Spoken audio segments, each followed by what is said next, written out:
Hello everyone. It's James again. Also known as Be Good 4000.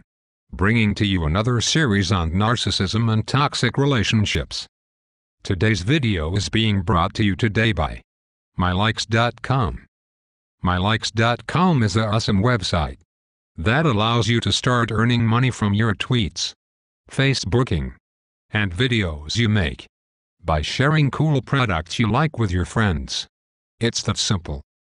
The other great thing about My Likes is if you want to donate the money you earn to one of the charities that My Likes has listed, you can. Or you can keep the money for yourself and use it to further your online talents and pastimes. It's strictly up to you. To find out more after you are done watching this informative video, click the link in the description box. It's that easy. Now on to today's serious topic. How narcissists and toxic people make you question your own sanity. You see, this is the ultimate goal of the toxic abuser. Whether it be a spouse, friend, co-worker, or supervisor. The toxic abuser wants to turn your world upside down, to the point you will start second-guessing your own behavior, talents, abilities, and even your own sanity. I call this the washing machine effect. Because you literally feel like you are being run through a rough washing machine cycle over and over again, until you get mentally and physically tired and beat up. You admit defeat in your own mind that you're really the cause of the problem, even though you really are not, and must be deserving of this punishment that you're being dealt. How does the toxic abuser or narcissist do this? Well, like I said in my other videos, they use charm to not only lure you but others around you into their web. Now the key thing to remember is they usually not only lure you, but they lure others into their web as well with this kindness and charm. This is very important to understand, because having others lured in by this charm as well will serve a purpose when the toxic abuser turns your world upside down. You see, this toxic abuser knows that at some point they are going to start abusing you and things are going to go very bad for you, the victim. So before they start abusing you full on, they start with charming others around you to get them to think they are perfect in every way, and that they have no capabilities of mistreatment of others. Why? Because they are so nice of a girlfriend or boyfriend that does all these nice things for you. Or they are the boss that brought everyone special coffees or treats in the office, and gave out special rewards for good job performances. Or they are the coworker that shows up with cookies for everyone, just because it's Wednesday. Now, just to clear up something, there are good spouses, co-workers and supervisors that do these nice things simply because they are nice.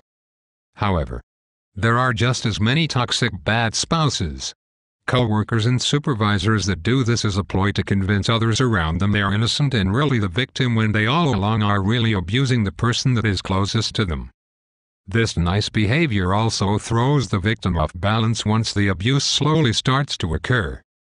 It could start from being a nasty or mean comment from a spouse, or being accused of not doing a good enough job at your place of business by a coworker, or a supervisor giving you a hard time regarding how long it is taking you to complete a project.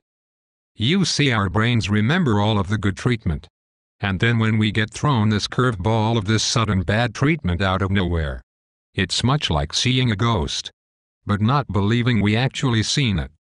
It throws us off balance, so to speak, and we think that maybe the person in question was just having a bad day, or maybe we did something to upset this person, because they're normally so happy and kind. Maybe it was just a fluke. It's this first initial reaction we have to this abuse is what the abuser wants. For us to be stunned, for us to second-guess ourselves, and to in a way start looking at something we may have done to make this attack happen to us in the first place. Because the toxic person knows, the more this goes on, the more you will sink in your own quicksand of blaming yourself and second-guessing everything you do. This goes along with the term walking on eggshells. When you're walking on eggshells with your spouse, co-worker, or supervisor, is when you literally have to carefully think about everything you say and do, down to the point you start to mentally break down, and think everything you are doing is somehow wrong. and must be adjusted and changed to somehow make this toxic abuser happy. And while we are making these constant adjustments to make this abuser happy, the abuser lets us know again how we are falling short by raising the bar of their expectations of us.